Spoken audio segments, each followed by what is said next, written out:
the Sony FX3 versus the Sony FX30. Which one is better? We'll let you know after this.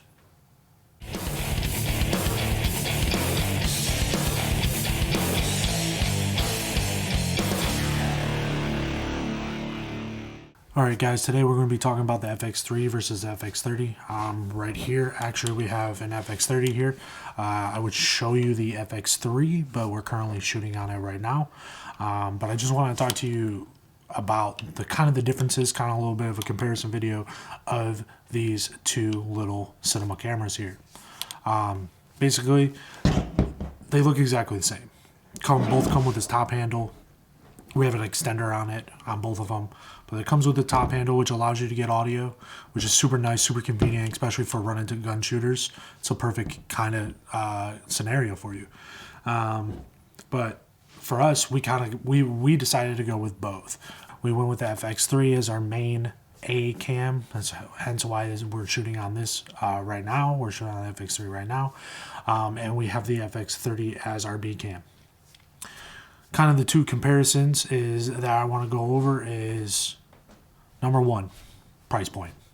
I think when considering a camera and considering all your options, you got to talk about price. The FX3, a little bit more expensive, coming around a $4,000 price tag, and then the FX30 coming around a $3,000 price tag. Both of those coming with a top handle. Okay, so about $1,000 price difference. Okay, if you have that money, what are the other things that you can kind of compare? First thing is that the FX3 is a full frame camera.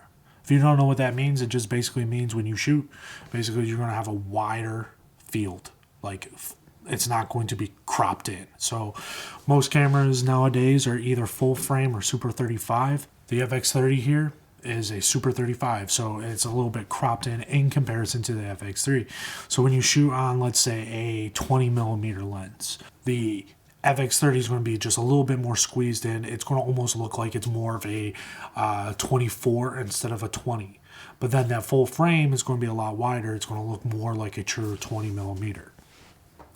So depending on who you are, depending on what you buy and the lenses that you have, the Super 35 might work perfectly fine for you. My opinion, I personally like the full frame look. I prefer to shoot on a full frame camera. The second thing that you have to consider is the main differences is the ISO. Now the FX30 here goes up to, it has a dual native ISO, which basically means that it's in a 800 ISO or it is in a 2500 ISO. The FX3, however, shoots in I think it's a 800 ISO as well, but it's also dual, and it shoots in 128,000 ISO.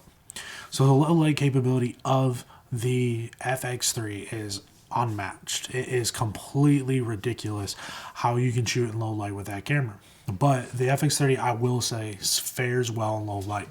It's no chump. You're going to get a lot of low light capability out of it in comparison to its competitors. And for the price point, honestly, I don't know if there's a lot of other cameras at that price point that allows you to shoot in that low light. The menu options are exactly the same. You can set them up exactly the same. You can set up audio exactly the same. It uses the same mount, everything. The look and everything, the cage, all the features, all the accessories are exactly the same on both cameras. But in my opinion, and this is just my opinion, I think bang for your buck, the FX30 is amazing. Compared to its competitors, maybe Blackmagic, Pocket 6K, or something like that for that price point, I think that this camera is absolutely remarkable. But if you're running into situations, maybe where you're shooting more low light, or you don't like the Super 35 sensor, and you want a full frame camera, the FX3 is an amazing little camera. I think for me, the only downside that I have to both of these cameras is that maybe a client would not think that they're as professional as more of your bigger cinema cameras. But these are cinema cameras. They are marketed as cinema cameras and do have a lot of the features that a lot of cinema cameras do. But like I said, clients, maybe when you walk in with a little camera like this, like a little mirrorless looking camera, they might think that it's not as professional. Those are my biggest gripes with these two lenses, and it's not really a gripe. Your work should speak for itself. A client should be hiring you for the product in which you produce instead of the gear that you have. So hopefully that is not something that would deter you from either one of these cameras. So which one's better? For me, I would go with the FX3 if I had the money. But if I did not have the finances, I would definitely go with the FX30. I think both of them do you very well. Basically, we're going to link both cameras in the description through Amazon.